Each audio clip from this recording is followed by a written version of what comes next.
한 싱글데디가 농담처럼 말했습니다. 새해에는 당신을 원합니다. 그리고 백만장자 여성의 대답이 모든 것을 바꾸었습니다.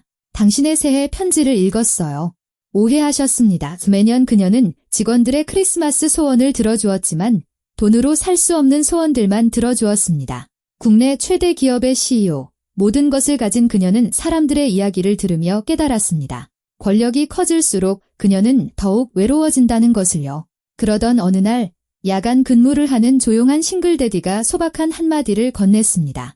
혼자가 아니었으면 좋겠습니다. 그리고 그녀는 깨달았습니다. 그 소원은 바로 그녀 자신의 소원이기도 하다는 것을요. 이야기를 시작하기 전에 오늘 세계 어느 곳에서 시청하고 계신지 또는 이야기에 대한 감상을 댓글로 남겨주세요. 감사합니다. 한서연은 27층 집무실 파노라마 창가 의자에 앉아 목록을 내려다보고 있었다.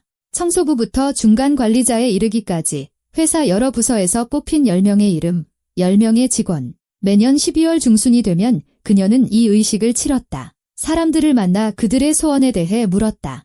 보너스나 승진이 아닌 돈으로 살 수 없는 소원들에 대해서 말이다. 이 전통은 7년 전 아버지가 돌아가신 후 시작되었다. 아버지는 그녀에게 물류와 부동산 제국인 회사를 남기며 쪽지 하나를 남겼다. 돈은 권력을 주지만 의미를 주지는 않는다. 의미는 스스로 찾아라. 당시 서연은 그 말을 이해하지 못했다. 아버지가 지치고 번아웃이 왔다고만 생각했다. 하지만 1년 후 성공이 일상이 되고 하루하루가 똑같이 느껴질 무렵 그녀는 아버지의 말을 떠올리고 이 전통을 만들었다. 매년 그녀는 무작위로 직원 10명을 뽑아 자신의 집무실로 1대1로 초대했다. 증인도 기록도 없이 오직 대화만 나누었다. 그녀는 물었다. 무엇을 원하십니까? 하지만 제가 돈으로 사줄 수 있는 것 말고요. 오직 행동하고 느끼고 경험할 수 있는 것을요. 왜 그러면 사람들은 저마다의 이야기를 털어놓았다. 오랫동안 다퉈온 자매와 화해하고 싶다는 사람, 일 걱정 없이 아픈 아버지와 일주일을 보내고 싶다는 사람, 자신의 노력이 숫자가 아닌 말로 인정받고 싶다고 꿈꾸는 사람도 있었다. 서연은 귀 기울여 듣고 수첩에 적은 뒤 그 소원들을 이루어주기 위해 최선을 다했다. 물론 혼자서 한 것은 아니었다. 그녀에게는 조력자, 심리학자, 코디네이터로 이루어진 팀이 있었지만 모든 단계를 직접 챙겼다. 7년 동안 그녀는 70명의 화해를 도왔고 23명의 부모에게 자녀나 연로한 가족과 함께할 시간을 주었으며 운명을 바꾸는 만남과 여행, 편지를 주선했다. 하지만 그녀 자신은 여전히 혼자였다. 오늘은 그 전통의 9번째 날이었다. 9명이 이미 다녀갔고 마지막 한 사람이 남아있었다. 서연은 목록에 적힌 이름을 보았다. 박지훈, 36세, 물류창고 야간 근무, 8살 딸을 둔 싱글데디, 회사 경력 4년, 징계 기록 없음, 포상 기록 없음, 그저 묵묵히 일하는 직원. 서연은 미간을 찌푸렸다. 보통 목록에는 사연이 있는 사람들, 즉 행동이나 활동, 혹은 불만으로 눈에 띄는 사람들이 올랐다. 하지만 박지훈은 존재감 없는 사람이었다. 아무런 특이사항도 주목할 만한 점도 없었다. 흥미롭군. 그녀는 인터컴 버튼을 눌렀다. 박지훈 씨를 모시세요. 지금요. 비서가 되물었다. 서연은 자리에서 일어나 창가로 다가갔다. 유리창 너머로 도시는 연말 불빛에 잠겨 있었다. 화려한 조명과 광고, 한방눈처럼 쏟아지는 눈송이, 아름다웠지만 차가웠다. 문이 조용히 열리고 서연은 돌아보았다. 박지훈이 문턱에 서 있었다. 보통 키에 마른 체격, 평범한 셔츠와 청바지 차림이었다. 머리는 짧게 깎았고 얼굴에는 피로가 서려 있었으며 눈빛은 조심스러웠다. 그는 자신이 왜 불려왔는지 전혀 모르는 듯했다. 안녕하세요. 서연이 맞은편 의자를 가리키며 말했다. 앉으세요. 지훈은 고개를 끄덕이며 자리에 앉았다. 언제든 사과할 준비가 된 사람처럼 몸이 굳어 있었다. 서연은 맞은편에 앉아 업무적인 미소가 아닌 인간적인 미소를 지어 보였다. 지훈 씨, 제가 왜 불렀는지 아시나요? 그는 고개를 저었다. 아니요. 업무에 무슨 문제가 생겼나 했는데 아무 말씀도 없으셔서. 업무와는 상관없습니다. 이건 전통이에요. 매년 저는 몇몇 직원들을 만나 그냥 이야기를 나눕니다. 어떻게 지내는지 알아보려고요. 그녀는 몸을 앞으로 숙이며 말했다. 그리고 질문을 하나 하죠. 지훈은 경계하는 눈빛이 되었다. 어떤 질문입니까? 무엇을 원하시나요? 물질적인 것 말고요. 보너스나 승진이 아닌 돈으로 살 수 없는 것, 오직 행동하고, 느끼고, 삶으로부터 얻을 수 있는 것을요. 지훈은 눈을 깜박였다. 전혀 예상치 못한 질문이었다. 잘 이해가 안 됩니다. 더 쉽게 설명해 드릴게요. 소원이 하나 있다고 상상해 보세요. 하지만 저는 그 소원을 이루기 위한 돈을 드릴 수는 없어요.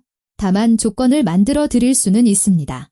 예를 들어 누군가와 화해하고 싶다면 만남을 주선해 드리고 가족과 함께하고 싶다면 업무에서 빼드립니다. 자신이 필요한 사람이라고 느끼고 싶다면 그걸 보여줄 방법을 찾아드리죠.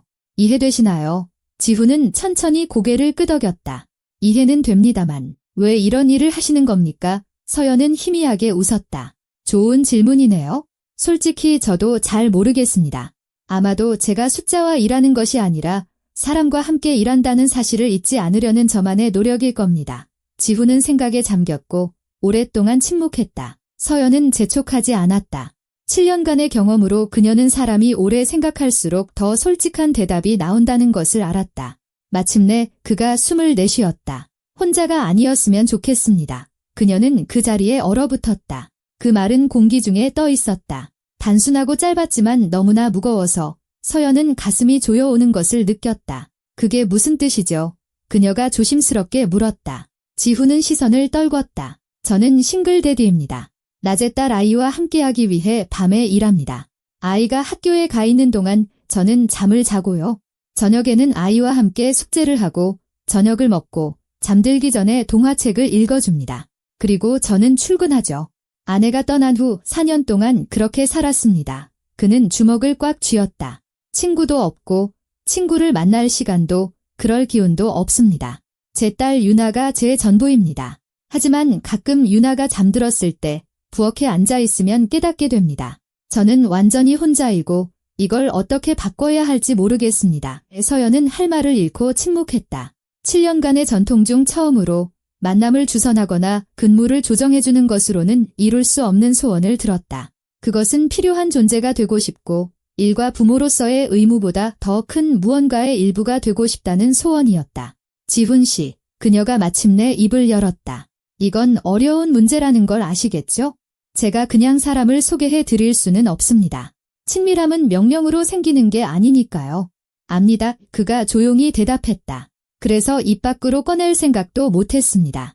하지만 물어보셨고 저는 솔직하게 대답했습니다. 서연은 그를 바라보았다. 그의 눈에는 희망 대신 피로와 체념만이 가득했다.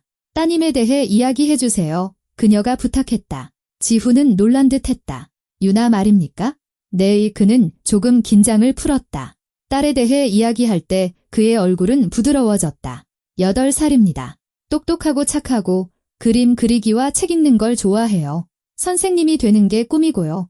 제가 무리하지 말라고 해도 집안일을 도와줍니다. 가끔 나빠, 너무 피곤해 보여라고 말하면 저는 괜찮아라고 대답하죠. 하지만 아이는 압니다. 아이들은 항상 알아요. 아이가 당신이 외롭다는 걸 아나요? 지훈은 생각에 잠겼다. 아마도요. 왜 우리 집에는 손님이 안 오냐고, 왜 우리는 누구네 집에 놀러 가지 않냐고 자주 물어봅니다. 저는 우리가 서로에게 충분하다고 대답하지만 그건 거짓말이죠. 아이에게는 친구도, 가족도, 교류도 필요한데 저는 지치고 늘 바쁜 제 자신밖에 주지 못합니다. 서연은 목이 메는 것을 느꼈다. 그의 말 속에서 자신의 모습을 보았다. 상황도, 규모도 달랐지만 본질은 같았다. 바쁨이라는 가면 뒤에 숨은 외로움. 지훈 씨, 당신의 소원을 어떻게 이뤄드려야 할지 모르겠습니다. 그녀는 솔직하게 말했다. 하지만 시도해보고 싶어요. 결과를 약속할 수는 없지만 노력해보겠습니다. 그는 눈을 들었다. 어떻게요? 아직은 모르겠습니다. 생각할 시간을 좀 주세요. 지훈은 고개를 끄덕이며 일어섰다. 들어주셔서 감사합니다. 천만에요. 서연은 손을 내밀었다. 그들은 악수했다. 그의 손바닥은 굳은 살이 박여 있었지만 따뜻했다. 다시 연락드리겠습니다. 그는 떠났다. 그리고 그녀는 혼자 남았다. 의자에 앉아 지훈이 사라진 문을 바라보았다. 혼자가 아니었으면 좋겠습니다. 그녀는 눈을 감았다. 7년간의 전통 중 처음으로 다른 사람의 소원이 자신의 소리를 비추는 거울이 되었다. 그날 저녁, 그녀는 집으로 돌아왔다. 30층 펜트하우스, 파노라마 창문, 디자이너 가구, 그리고 정적. 그녀는 구두를 벗고 부엌으로 가 와인을 따랐다. 창가에 앉자 도시의 야경이 발 아래에서 반짝였다. 수백만 명의 사람들, 수백만의 삶, 하지만 그녀는 그중 누구와도 연결되어 있다고 느끼지 못했다. 휴대폰이 진동했다. 비서에게서 온 메시지였다. 한 대표님, 내일 투자자 미팅이 1시간 앞당겨졌습니다. 확인 부탁드립니다. 그녀는 답장했다. 확인. 휴대폰을 내려놓고 와인을 마시며 유리에 비친 자신의 모습을 바라보았다. 42세, 성공했고 영향력 있으며 외로웠다.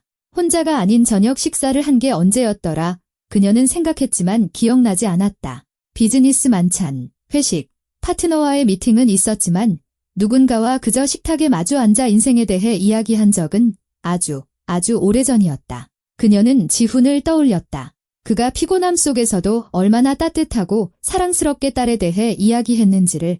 그에게는 살아갈 이유가 있구나. 그녀는 생각했다. 나에게는 회사가 있지? 물론 책임감도 있고.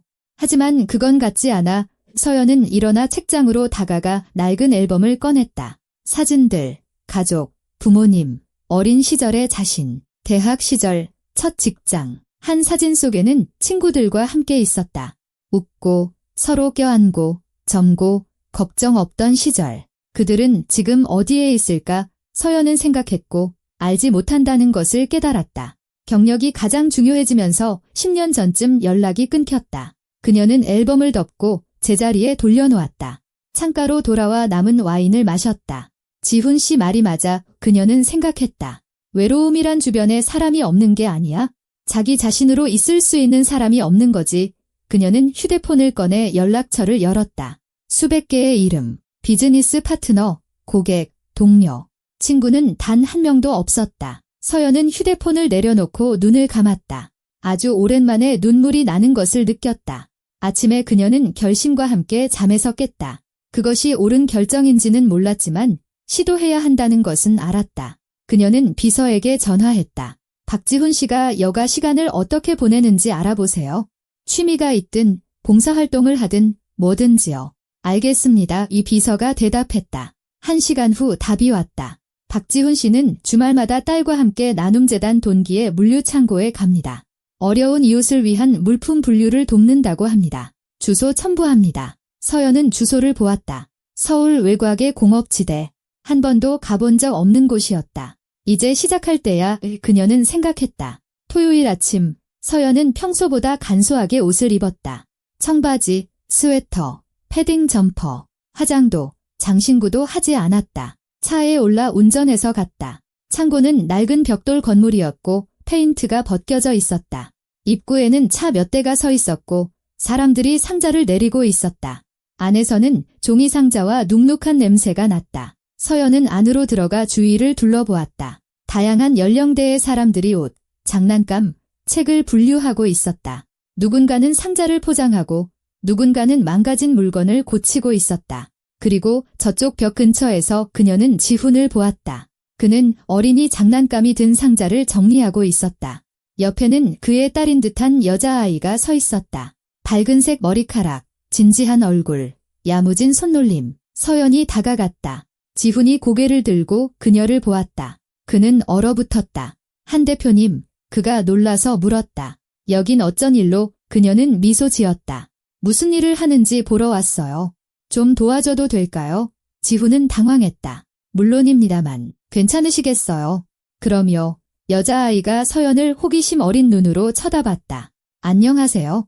아빠 상사분이세요. 서연은 아이와 눈높이를 맞추기 위해 몸을 숙였다. 응, 맞아. 내 이름은 서연이야. 넌 이름이 뭐니? 유나예요. 만나서 반가워. 유나야. 여자아이가 미소 지었다. 도와주러 오셨어요. 응, 그럼 이거요? 장난감들이 다 괜찮은지 확인해야 해요. 유나는 서연에게 상자를 건넸다. 서연은 상자를 받아 옆에 앉았다. 지훈은 무슨 말을 해야 할지 모른 채 그들을 바라보았다. 서연은 장난감을 분류하기 시작했다. 확인하고 망가진 것은 따로 빼놓았다. 유나가 설명했다. 망가진 건 고칠 수 있는 분들께 드려요. 그분들이 나중에 고쳐서 돌려주시고 멀쩡한 건 바로 포장해요. 알겠어? 서연은 고개를 끄덕였다. 그들은 말없이 일했다. 지훈도 점차 긴장을 풀고 함께했다. 그렇게 2시간이 흘렀다. 서연은 시간 가는 줄 몰랐다. 몇 년 만에 처음으로 자신의 경력에 아무 도움이 되지 않는 단순한 일을 하고 있었다. 하지만 중요한 일이었다. 일이 끝났을 때 유나가 물었다. 서연 이모, 또 오실 거예요? 서연은 지훈을 보고 다시 아이를 보았다. 응, 너희가 괜찮다면. 저희는 괜찮아요. 유나가 기쁘게 말했다. 지훈은 말없이 고개를 끄덕였다. 서연은 미소 지었다. 아주 오랜만에 혼자가 아니라고 느꼈다. 서연은 늦은 저녁에 집에 돌아왔다. 손에서는 종이 상자 냄새가 났고 등은 익숙하지 않은 육체 노동으로 쑤셨다. 머리는 헝클어져 있었다. 그녀는 현관 거울에 비친 자신을 보고 알아보지 못했다. 완벽한 헤어스타일도 격식 있는 정장도 차가운 자신감도 없었다. 그저 피곤하지만 왠지 모르게 평온한 한 여자가 서 있었다. 그녀는 부엌으로 가 물 한 잔을 단숨에 들이켜고 창가에 앉았다. 달 아래 도시는 여전히 자신의 삶을 살고 있었지만 이제는 더 가깝게 느껴졌다. 장식품이 아니라 진짜 사람들이 사는 곳으로. 서연은 유나가 장난감을 어떻게 정리해야 하는지 설명해주던 모습을 떠올렸다. 진지하고 어른스러웠지만 아이 특유의 순수함이 묻어났다. 지훈이 쓸데없는 질문 없이 조용히 상자를 건네주며 그저 그녀의 존재를 받아들여 주던 모습도 생각났다. 다른 자원봉사자들이 미소 지으며 인사하고 커피를 권하던 것도 떠올랐다. 아무도 그녀가 누구인지 몰랐고 아무도 잘 보이려 애쓰지 않았다. 그들은 그저 함께 공동의 목표를 위해 일하고 있었다. 내가 무언가의 일부라고 느꼈던 게 마지막으로 언제였더라? 서연은 생각했다. 책임자나 상사가 아닌 그저 사람들 속의 한 사람으로. 그녀는 기억해내지 못했다. 휴대폰이 진동했다. 비서에게서 온 문자였다. 한 대표님, 내일 오전 9시 이사회 미팅입니다. 프레젠테이션 준비 완료되었습니다. 서연은 메시지를 보고 답장했다. 좋아요. 고마워요. 휴대폰을 내려놓고 침실로 걸어가 옷을 입은 채로 침대에 누워 천장을 바라보았다. 머릿속에는 회사, 일, 그리고 자신이 이 모든 것을 어떻게 이룩했는지에 대한 생각이 맴돌았다. 평사원에서 대표이사까지 20년의 경력. 그녀는 개인의 삶, 친구, 가족을 희생했다. 결혼도 하지 않았고 아이도 낳지 않았다. 오직 일에만 모든 것을 바쳤다. 무엇을 위해서? 그녀는 스스로에게 물었다. 텅 빈 집에서 혼자 앉아 그냥 전화 걸 사람 하나 없기 위해서. 이전에는 이런 생각들을 애써 외면했다. 감상에 빠질 시간 없어. 일이 더 중요해. 회사는 성장하고 있고 사람들이 나에게 의지하고 있어. 하지만 오늘 창고에서 시간을 보낸 후 이런 변명들은 공허하게 들렸다. 지훈 씨는 밤에 일하고 혼자 딸을 키우면서도 봉사할 힘이 있구나. 그녀는 생각했다. 나는 수천 명의 직원을 둔 회사를 경영하면서 진정한 대화 한 번 나눌 시간을 내지 못하는구나. 그녀는 눈을 감았다. 지훈이 혼자가 아니었으면 좋겠습니다. 라고 말하던 순간을 떠올렸다. 그 말은 그의 진심이자 그녀의 진심이었기에 잊히지 않았다. 서연은 눈을 뜨고 휴대폰을 들어 연락처를 열었다. 대학 시절 함께 공부했던 친구의 이름을 찾았다. 마지막으로 연락한 것은 8년 전이었다. 그녀는 메시지를 입력했다. 안녕, 민지야. 오랜만이지. 그냥 어떻게 지내나 궁금해서 연락했어. 손가락이 전송 버튼 위에서 멈췄다. 뭐하러? 서연은 생각했다. 아마 날 기억도 못하거나 몇 년 동안 연락 없었다고 화를 낼 거야. 그녀는 메시지를 지우고 휴대폰을 내려놓았다. 나는 친구 사귀는 법조차 잊어버렸구나. 그녀는 씁쓸하게 생각했다. 어떻게 하는 건지 잊었어. 아침 8시에 그녀는 사무실에 도착했다. 이사회는 평소처럼 진행되었다. 숫자, 보고서, 다음 분기 계획. 그녀는 자신감 있게 말하고 질문에 답하고 결정을 내렸다. 모든 것이 순조로웠지만 마음속은 텅 비어 있었다. 회의가 끝난 후 그녀는 집무실로 돌아와 창가에 앉아 도시를 저 아래에서 각자의 일로 바삐 움직이는 사람들을 바라보았다. 저들은 집으로 가겠지. 그녀는 생각했다. 가족에게로, 친구에게로. 그런데 나는 이 전화벨이 울렸다. 모르는 번호였다. 서연은 전화를 받았다. 여보세요. 한 대표님. 조용한 여성의 목소리였다. 나눔재단 동기의 코디네이터 김수진입니다. 자원봉사자분들께 대표님 번호를 받았습니다. 어제 저희 창고에 오셨었죠? 네. 바쁘신데 죄송합니다. 감사 인사를 드리고 싶어서요. 지훈 씨가 대표님께서 많이 도와주셨다고 하더군요. 보기 드문 일입니다. 보통 대표님들은 후원금만 보내시지 직접 오시지는 않거든요. 서연은 생각에 잠겼다. 저는 대표가 아니라 그냥 돕고 싶었을 뿐입니다. 그 마음이 정말 소중합니다. 수지는 잠시 말을 멈췄다. 혹시 괜찮으시면 또 와주세요. 저희는 언제나 환영입니다. 감사합니다. 생각해보겠습니다. 네, 좋은 하루 보내세요. 서연은 전화를 끊고 달력을 보았다. 다음 주 토요일은 비어 있었다. 못할 것도 없지 그녀는 생각했다. 그 주는 평소와 같은 리듬으로 흘러갔다. 미팅, 협상, 결정. 서연은 기계적으로 일했지만 생각은 계속해서 창고와 지훈, 유나, 그리고 그녀에게 그토록 부족했던 소박함으로 돌아갔다. 금요일 저녁, 그녀는 다시 사무실에 혼자 남았다. 모두 퇴근하고 정적이 흘렀다. 서연은 창가로 다가갔다. 유리창 밖으로는 눈이 내리고 있었다. 도시는 새해를 맞이할 준비를 하고 있었다. 화려한 조명, 트리, 상점의 쇼윈도. 그녀는 어릴 적 이 명절을 얼마나 좋아했는지 떠올렸다. 가족이 함께 모이고 어머니는 요리를 하고 아버지는 트리를 장식하고 그녀는 장식 거는 것을 도왔다. 따뜻함, 아늑함, 웃음소리. 언제부터 그게 끝났을까? 서연은 생각했다. 언제부터 명절을 느끼지 못하게 됐을까? 아마도 너무 바빠지면서부터였을 것이다. 명절이 형식적인 절차, 즉 회사의 송년회, 직원 선물, 공식적인 축하 인사로 변해버렸을 때부터 그녀는 휴대폰을 꺼내 비서에게 메시지를 보냈다. 올해 송년회는 취소하세요. 대신 예산을 돈기 재단에 익명으로 기부하세요. 비서는 1분 만에 답장했다. 정말이십니까? 직원들이 기대하고 있을 텐데요. 서연은 썼다. 확실합니다. 그렇게 하세요.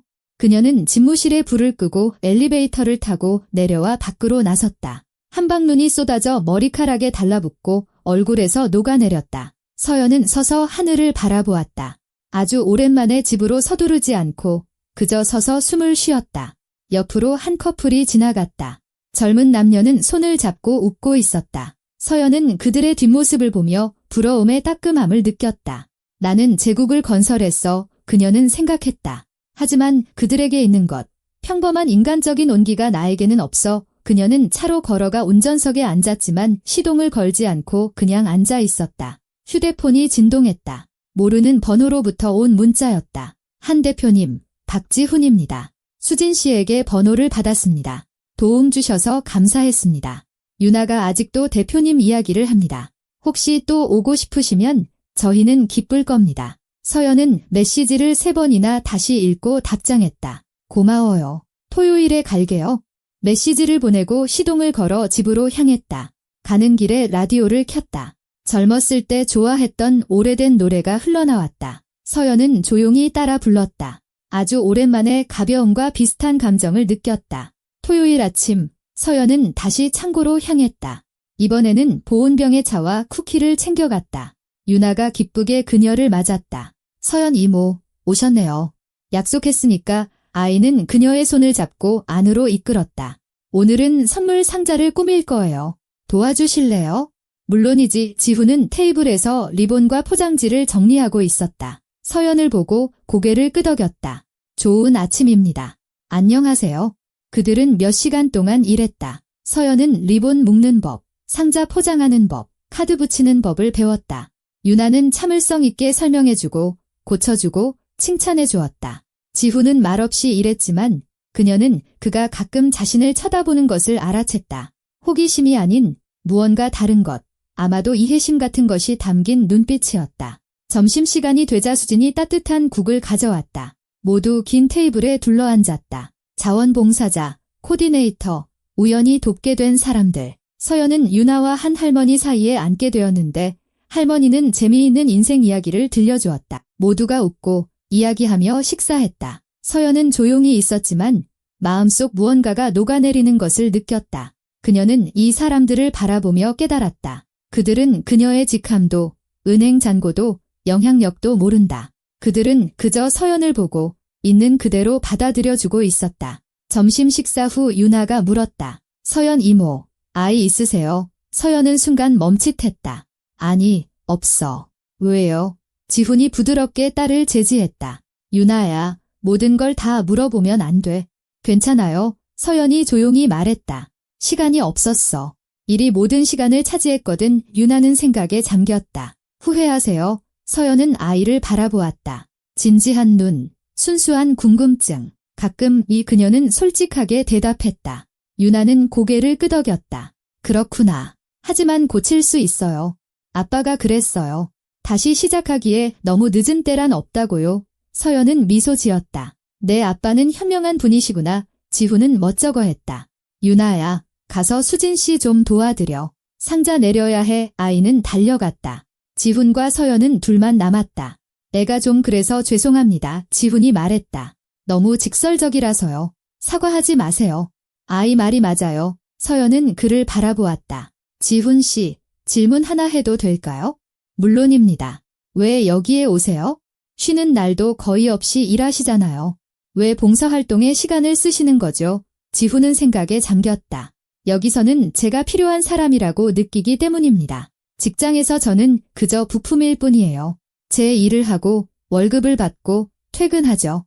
하지만 여기서는 결과를 볼 수 있습니다. 아이가 장난감을 받고 웃고 한 가족이 옷을 받고 고마워하죠. 그게 의미를 줍니다. 서연은 고개를 끄덕였다. 이해해요. 대표님은 왜 오셨습니까? 지훈이 물었다. 그냥 돈만 보내실 수도 있었잖아요. 그게 더 쉬웠을 텐데. 서연은 그를 바라보았다.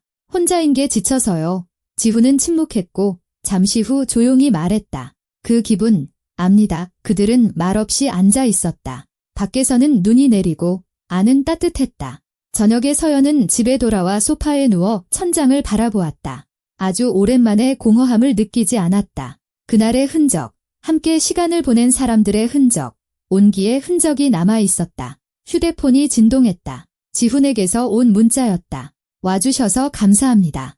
유나가 행복해했어요. 저도요. 서연은 미소 지으며 답장했다. 저도 좋았어요. 또 갈게요. 그녀는 휴대폰을 내려놓고 눈을 감았다. 어쩌면 난 외롭지 않은 걸지도 몰라. 그녀는 생각했다. 그저 엉뚱한 곳에서 찾고 있었던 거야. 아주 오랜만에 편안하게 잠이 들었다. 그 후 3주 동안 서연은 매주 토요일 창고에 갔다. 아침 일찍 와서 저녁까지 일하고 피곤하지만 생기 넘치는 모습으로 집에 돌아갔다. 그녀는 물건을 분류하고 선물을 포장하고 트럭에서 짐 내리는 것을 도왔다. 손은 거칠어지고 손톱은 부러지고 등은 아팠지만 멈추지 않았다. 유나는 그녀를 따랐다. 아이는 기쁘게 그녀를 맞이하고 새로 그린 그림을 보여주고 학교 이야기를 하고 사소한 일에 대해 조언을 구했다. 서연은 귀 기울여 들어주고 대답하며 마음속 무언가가 녹아내리는 것을 느꼈다. 그녀는 아이들과 어울리는 법을 몰랐지만 유나는 참을성 있는 선생님이었다. 지훈은 거리를 두었다. 옆에서 일하고 인사하고 도움에 감사했지만 다가오지는 않았다. 서연은 그의 조심스러움을 느꼈다. 그는 그녀가 왜 여기 있는지 이해하지 못했다. 이것이 일시적인 충동일까 봐, 나타났던 것처럼 갑자기 사라져 버릴까 봐 두려워했다. 하지만 서연은 사라질 생각이 없었다. 12월 셋째 주 토요일, 창고에서는 크리스마스 행사를 준비하고 있었다.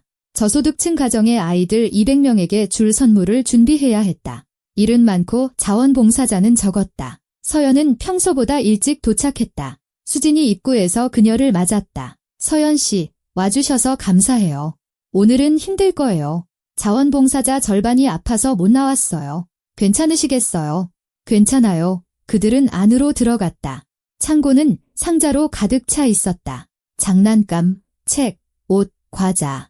모든 것을 분류하고 포장하고 이름을 써야 했다. 지훈은 이미 와서 또 다른 상자를 정리하고 있었고 유나도 돕고 있었다. 서연이 다가갔다. 뭐부터 할까요? 수지는 장난감 더미를 가리켰다. 여기서부터 시작해서 멀쩡한지 확인해 주세요. 망가진 건 따로 빼주시고요. 서연은 자리에 앉아 일을 시작했다. 몇 시간이 흘렀다. 등은 뻐근하고 손은 피곤했지만 그녀는 계속했다. 옆에서는 다른 사람들이 조용히 집중해서 일하고 있었다. 어느 순간 유나가 서연에게 다가왔다. 서연 이모, 뭐 하나 물어봐도 돼요? 물론이지. 이모도 외로워요. 서연은 멈칫했다. 왜 그렇게 물어봐? 그냥. 이모는 항상 혼자 오고 우리 아빠도 혼자잖아요. 혹시 두 분이 닮았나 해서요. 서연은 아이를 보고 저만 치서 일하고 있는 지훈을 보았다. 아마도 닮았을 거야. 의 그녀가 조용히 말했다. 유나는 고개를 끄덕였다. 그럼 두 분이 친구하면 되겠다. 외로운 사람들끼리는 함께 있으면 더 쉬워요. 서연은 미소 지었다. 넌 8살 치고는 정말 지혜롭구나. 저 곧 9살 돼요. 유나가 진지하게 대답했다. 그리고 저는 책을 많이 읽어요. 책에서 그랬어요. 외로움은 옆에 아무도 없는 거고 우정은 누군가 있는 거라고요. 서연은 목이 메는 것을 느꼈다. 고마워, 유나야. 아이는 그녀를 껴안고 아빠를 도우러 달려갔다. 서연은 곰 인형을 손에 쥔 채 앉아 생각했다. 어른들보다 아이가 더 많이 아는구나. 우리는 복잡하게 만들지만 아이들은 본질을 본다. 점심시간에 수지는 모두를 식탁으로 불렀다. 김밥과 전, 차, 과일을 가져왔다. 모두 함께 앉았다. 서연은 지훈 옆에 앉게 되었다. 그들은 말없이 식사했다. 그러다 지훈이 물었다. 힘들지 않으세요? 뭐가요? 여기서 육체적으로 일하는 거요? 다른 일에 익숙하시잖아요. 그녀는 생각에 잠겼다. 힘들지만 다른 종류의 힘듦이에요. 직장에서의 힘듦은 머릿속에 있지만 여기서는 몸에 있죠. 이게 더 견디기 쉬워요. 지훈은 고개를 끄덕였다. 이해합니다. 그들은 침묵했다. 잠시 후 서연이 물었다. 지훈 씨는 외로움과 피곤함을 어떻게 견디세요? 그는 천천히 차를 마셨다. 견디지 않습니다. 그저 유나를 위해 하루하루 살아갈 뿐입니다. 자신을 위해서는요. 지훈은 그녀를 바라보았다. 제 자신은 남아있지 않습니다. 아버지, 노동자, 자원봉사자는 있지만 자신을 위해 무언가를 원하는 사람은 없습니다. 서연은 마음속 무언가가 조여오는 것을 느꼈다. 그 기분 알아요. 지훈은 놀랐다. 정말요? 네, 저는 경력, 회사, 평판을 쌓았지만 그 안에 사람은 남지 않았어요. 그들은 서로를 바라보았다. 두 사람의 눈에는 서로를 알아보는 듯한, 이해하는 듯한 빛이 있었다. 어쩌면 그래서 우리가 여기 있는지도 모르죠. 지훈이 조용히 말했다. 자신을 찾기 위해서요. 서연은 고개를 끄덕였다. 그럴지도요. 점심 식사 후 가장 어려운 단계인 선물 포장이 시작되었다.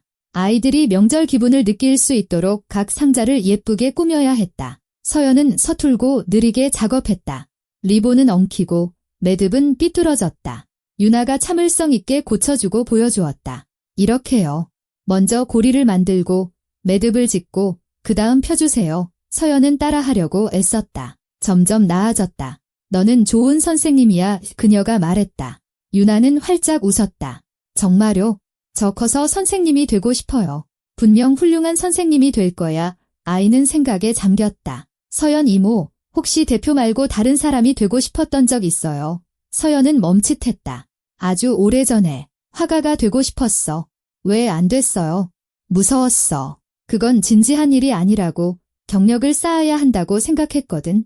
지금은 후회하세요. 서연은 아이를 바라보았다. 가끔 유나는 고개를 끄덕였다. 아빠는 후회하는 건 소용없다고 했어요. 지금 중요한 걸 해야 한대요.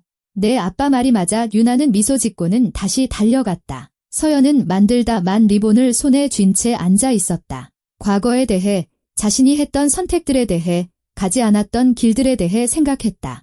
만약 다시 시작한다면 어떨까? 그녀는 생각했다. 경력이 아니라 진짜 삶을. 저녁 무렵 모든 선물이 준비되었다. 200개의 상자, 각각 독특하고 사랑이 담겨 있었다. 수지는 모두에게 감사 인사를 했다. 여러분 없이는 해내지 못했을 거예요. 고맙습니다. 자원봉사자들이 흩어지기 시작했다. 서연은 남은 재료를 정리하는 것을 도왔다. 지훈과 유나는 끝까지 남았다. 모두가 떠났을 때 유나가 말했다. 아빠, 저 이모랑 같이 저녁 먹으면 안 돼요. 지훈은 당황했다. 유나야, 서연 이모는 바쁘실 거야. 아니요, 서연은 자기도 모르게 말했다. 안 바빠요. 지훈은 그녀를 바라보았다. 정말 괜찮으시겠어요? 네, 유나는 기뻐서 펄쩍 뛰었다. 야호, 가요. 그들은 창고 근처의 작은 식당으로 갔다. 소박한 곳이었다. 나무 테이블, 체크문의 식탁보, 집밥 냄새. 그들은 창가에 앉아 김치찌개와 제육볶음, 그리고 차를 주문했다. 유나는 쉴 새 없이 제잘거렸다. 학교, 친구들, 좋아하는 책에 대해. 지훈은 듣고 있다가 가끔 한마디씩 거들었다. 서연은 조용히 있었지만 따뜻하고 진실한 무언가의 일부가 된 기분이었다. 어느 순간 유나가 물었다. 서연 이모, 가족 있어요? 부모님은 돌아가셨고 형제자매는 없어. 그럼 완전히 혼자시네요. 서연은 고개를 끄덕였다. 완전히 유나는 생각에 잠기더니 말했다. 그럼 우리랑 같이 있으면 돼요? 우리도 둘뿐이지만 함께 있으면 더 이상 혼자가 아니잖아요. 지훈이 부드럽게 제지했다. 유나야, 억지로 그러지 마. 억지로 하는 거 아니에요? 제안하는 거예요. 아이가 진지하게 대답했다. 서연은 미소 지었다. 고마워, 유나야. 그러면 정말 기쁠 거야. 아이는 환하게 웃었다. 그들은 저녁을 다 먹고 차를 마시며 사소한 이야기를 나눴다. 서연은 지난 몇 년간의 긴장이 서서히 풀리는 것을 느꼈다. 여기서는 강하고 성공하고 올바른 사람이 될 필요가 없었다. 그냥 자기 자신으로 있을 수 있었다. 저녁에 지훈은 서연을 차까지 바래다 주었다. 오늘 와주셔서 감사합니다. 그가 말했다. 그리고 저녁도요. 즐거웠습니다. 지훈은 머뭇거렸다. 서연 씨, 질문 하나 해도 될까요? 물론이죠. 왜 이런 일을 하세요? 창고에 오고 시간을 쓰고요. 그냥 돈만 주고 잊어버릴 수도 있었잖아요. 서연은 그를 바라보았다. 돈은 외로움을 치료하지 못하니까요. 지훈은 멈칫했다. 저희 첫 대화 기억하시는군요. 기억해요. 혼자가 아니었으면 좋겠다고 하셨죠. 그리고 저는 깨달았어요. 그게 제 소원이기도 하다는 걸. 지훈은 침묵했고 잠시 후 조용히 말했다. 그렇게 솔직하실 줄은 몰랐습니다. 왜 거짓말을 하죠? 모르겠습니다. 사람들은 보통 거짓말을 하니까요. 서연은 미소 지었다. 저는 저 자신과 다른 사람들에게 거짓말하는데 지쳤어요. 그들은 말없이 서 있었다. 한방눈이 내려 머리카락과 어깨에 쌓였다. 서연 씨, 지훈이 마침내 말했다. 괜찮으시다면 창고뿐만 아니라 저희 집에도 오세요. 그냥요.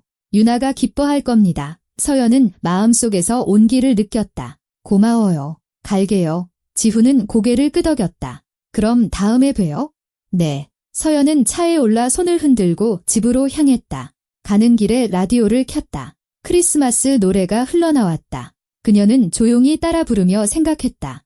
어쩌면 내가 찾던 것을 찾은 걸지도 몰라. 사랑도 열정도 아닌 그저 나를 받아들여주는 곳을. 다음 날 서연은 결심과 함께 잠에서 깼다. 그녀는 비서에게 전화했다. 공업지대 근처에 200제곱미터 정도 되는 공간을 찾아보세요. 난방 잘 되고 접근성 좋은 곳으로요. 용도가 어떻게 되시죠? 싱글 부모 지원센터를 만들 거예요. 사람들이 와서 교류하고 외로움을 느끼지 않도록 부엌, 아이들 놀이방, 모임 공간이 있었으면 좋겠어요. 비서는 놀랐다. 개인 프로젝트이신가요? 네, 개인적인 일이에요. 알겠습니다. 찾아보겠습니다. 서연은 전화를 끊고 창가에 서서 도시를 바라보았다. 지훈 씨의 소원을 직접 이뤄줄 수는 없어 그녀는 생각했다. 하지만 그와 다른 같은 처지의 사람들이 외롭지 않을 공간을 만들어줄 수는 있지. 아주 오랜만에 그녀는 비즈니스가 아닌 사람들을 위해 무언가를 하고 있었다. 일주일 후 장소가 정해졌다. 서연은 보러 갔다. 낡은 건물이었지만 튼튼했다. 큰 창문, 높은 천장, 아늑하게 만들 수 있을 것 같았다.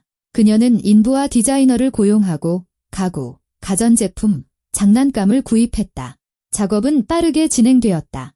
지훈은 몰랐다. 서연은 깜짝 선물을 하고 싶었다. 그녀는 계속해서 토요일마다 창고에 갔고 일하고 유나와 이야기하고 그들과 저녁을 먹었다. 점차 그들은 그녀 삶의 일부가 되었다. 가족을 대체하는 것이 아닌 그냥 곁에 있는 사람들이었다.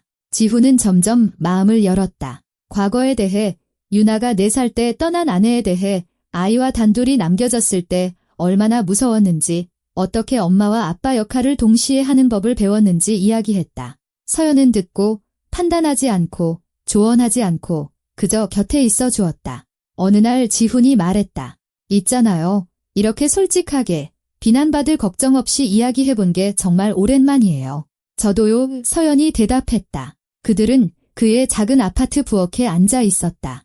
유나는 자고 있었고 창밖에는 눈이 내리고 있었다. 서연 씨, 지훈이 조용히 말했다. 제 인생에 와주셔서 고맙습니다. 그녀는 그를 바라보았다. 머물게 해줘서 고마워요. 그들은 서로 손대지 않았고 감정을 고백하지도 않았지만 그들 사이에는 그 이상의 무언가가 있었다. 이해, 수용, 그리고 어떤 요구도 없는 친밀함. 그리고 그것은 그들 둘 모두에게 꼭 필요한 것이었다. 크리스마스 전날 서연은 지훈과 유나를 센터 개소식에 초대했다. 우리 어디 가요? 유나가 물었다. 깜짝 선물이야. 서연이 미소 지었다. 그들은 건물에 도착했다. 서연이 문을 열었다. 안은 따뜻하고 밝고 아늑했다. 큰 테이블이 있는 부엌, 장난감이 가득한 놀이방, 푹신한 소파가 있는 모임 공간. 지훈은 얼어붙었다. 이게 뭐예요? 싱글 부모 지원센터예요. 서연이 말했다. 사람들이 와서 교류하고 친구를 찾고 아무도 혼자가 되지 않도록 하는 곳이요. 지훈은 그녀를 바라보았고 그의 눈에는 눈물이 고였다.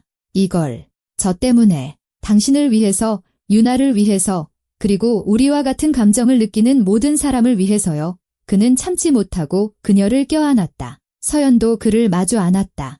유나가 달려와 두 사람을 모두 껴안았다. 그들은 그렇게 셋이서 서 있었고 아주 오랜만에 외롭다고 느끼지 않았다. 센터는 12월 23일에 문을 열었다. 서연은 대대적인 홍보나 언론 초청 없이 그저 인근 주택과 학교, 병원에 전단지를 붙였다. 싱글 부모 지원센터, 무료입니다. 편하게 오세요. 처음 며칠은 조용했다. 소수의 사람들만 찾아왔다. 두 아이를 둔 여성, 갓난아기를 아는 남성, 손주를 데려온 할머니. 그들은 조심스럽게 들어와 무엇을 기대해야 할지 모른 채 주위를 둘러보았다. 서연은 한 명 한 명 직접 맞이하며 차를 권하고 공간을 보여주고 설명했다. 여기서는 그냥 앉아서 이야기하고 쉬셔도 돼요. 부모님들이 대화하는 동안 아이들은 놀 수 있고요. 아무런 의무도 보고도 없습니다. 지훈은 퇴근 후 유나를 데리고 와서 도왔다. 그들은 아이들을 위해 보드게임을 준비하고 모두를 위해 저녁을 짓고 그저 곁에 있어 주었다. 점차 사람들이 다시 찾아오기 시작했고 지인들을 데려오고 친구들에게 이야기했다. 일주일 후 센터에는 매일 저녁 10대 15명의 사람들이 모였다. 서연은 낯선 사람들이 친구가 되고 엄마들이 경험을 나누고 아빠들이 서로를 지지하고 아이들이 놀이 친구를 찾는 모습을 지켜보았다. 그녀는 외로움이 물러나는 것을 보았다. 완전히 사라지지는 않았지만 줄어들고 있었다. 그리고 그녀는 비즈니스를 위해서가 아닌 사람들을 위해 중요한 일을 하고 있다고 느꼈다. 어느 날 저녁, 25살쯤 되어 보이는 젊은 여성이 서연에게 다가왔다. 피곤한 얼굴, 충혈된 눈. 제 이름은 다혜예요. 그녀가 조용히 말했다. 저는 혼자 아들을 키워요. 3살이에요. 남편은 떠났고 부모님은 멀리 계세요. 저는 일하고 집에 와서 아이를 돌보고. 그녀의 목소리가 갈라졌다. 이야기할 사람이 없어요. 아무도요. 서연은 그녀의 손을 잡았다. 이제 있어요. 앉아서 이야기해요. 다혜는 앉아서 혼자 있는 것이 얼마나 힘든지, 아프면 도와줄 사람이 없어 얼마나 무서운지, 도움을 요청하기가 얼마나 부끄러운지, 그저 털어놓고 싶지만 다른 사람에게 짐이 되기 싫은지에 대해 이야기하기 시작했다. 서연은 듣고 끼어들지 않고 조언하지 않고 그저 들어주었다. 다혜가 말을 마쳤을 때 서연은 말했다. 여기서는 아무도 비난하지 않아요. 모두가 겪어봤기 때문에 모두가 이해해요. 다혜는 고개를 끄덕이며 눈물을 닦았다. 그냥 들어주신 것만으로도 감사해요. 언제든 오고 싶을 때 와요. 다혜는 떠났지만 다음 날도 그 다음 날도 돌아왔다. 다른 엄마들과 알게 되고 친구를 사귀고 더 이상 혼자가 아니게 되었다. 서연은 이 모습을 보며 깨달았다. 이것이 바로 그녀가 찾던 것이었다. 인정도 성공도 아닌 진정으로 유용한 사람이 될 수 있는 기회. 지훈은 서연의 변화를 눈치챘다. 그녀는 더 부드러워지고 마음을 열었다. 일에 대한 이야기는 줄고 사람들에 대한 이야기는 늘었다. 더 자주 웃었고 피곤해했지만 다른 종류의 피곤함이었다. 번아웃이 아닌 충만함에서 오는 피곤함. 어느 날 그들이 함께 저녁 식사 후 설거지를 하고 있을 때 그가 말했다. 당신 변했어요. 서연은 그를 바라보았다. 좋은 쪽으로요. 진짜 모습으로. 그녀는 미소 지었다. 고마워요. 그들은 말없이 일했다. 잠시 후 지훈이 물었다. 서연 씨, 이 일에 이렇게 많은 시간과 돈을 쓰는 걸 후회하지 않으세요? 아니요. 아주 오랜만에 후회하지 않아요. 왜요? 그녀는 생각에 잠겼다. 여기서는 제가 책임자나 후원자로서가 아니라 그저 이해하는 한 사람으로서 필요하니까요. 지훈은 고개를 끄덕였다. 알아요. 저는 당신이 금방 지칠 거라고, 일시적인 충동일 거라고 생각했어요. 하지만 당신은 떠나지 않았죠. 떠나지 않을 거예요. 그가 그녀를 바라보았다. 왜요? 여기가 제 집이니까요. 아파트가 아니라 집이요. 제 자신으로 있을 수 있는 곳. 지훈은 천천히 접시를 내려놓았다. 서연 씨, 할 말이 있어요. 뭔데요? 그가 머뭇거렸다. 당신이 제 인생에 들어왔을 때 저는 믿지 않았어요. 우연이라고 다른 사람들처럼 당신도 떠날 거라고 생각했죠. 하지만 당신은 남았어요. 그리고 저는 감사해요. 이 센터뿐만 아니라 당신이 곁에 있다는 사실에요. 서연은 가슴속에서 온기를 느꼈다. 저도 감사해요. 당신과 유나가 제가 돈으로 살 수 없었던 것, 가족을 주었어요. 지훈이 한 걸음 다가왔다. 서연 씨, 이걸 뭐라고 불러야 할지 모르겠어요. 우리는 사귀는 것도 아니고 감정을 고백한 것도 아니지만 당신은 저에게 정말 중요해요. 서연은 손을 들어 그의 뺨을 어루만졌다. 당신도 저에게 그래요. 그들은 아주 가까이 서 있었지만 입맞추지는 않았다. 그럴 필요가 없었다. 그들 사이에는 입맞춤보다 더 깊은 친밀함, 이해, 수용, 신뢰가 있었다. 우리 서두르지 말아요. 서연이 조용히 말했다. 모든 것이 흘러가는 대로 두어요. 지훈은 고개를 끄덕였다. 동감입니다. 그들은 말없이, 하지만 이전보다 더 가까워진 채로 설거지를 계속했다. 12월 24일 센터에는 모두가 모였다. 단골 방문객, 자원봉사자, 우연히 들른 손님들. 서연은 크리스마스 저녁 식사를 준비했다. 큰 테이블, 집밥, 아이들을 위한 선물. 유나는 식탁 차리는 것을 돕고 냅킨을 놓고 접시를 배열하며 모두에게 자리가 충분한지 확인했다. 서연 이모, 그녀가 불렀다. 이리 와보세요. 예쁘죠? 서연이 다가갔다. 테이블은 소박하지만 정성껏 꾸며져 있었다. 전나무 가지, 양초, 아이들이 낮에 오린 종이 눈송이. 정말 예쁘다. 유나는 환하게 웃었다.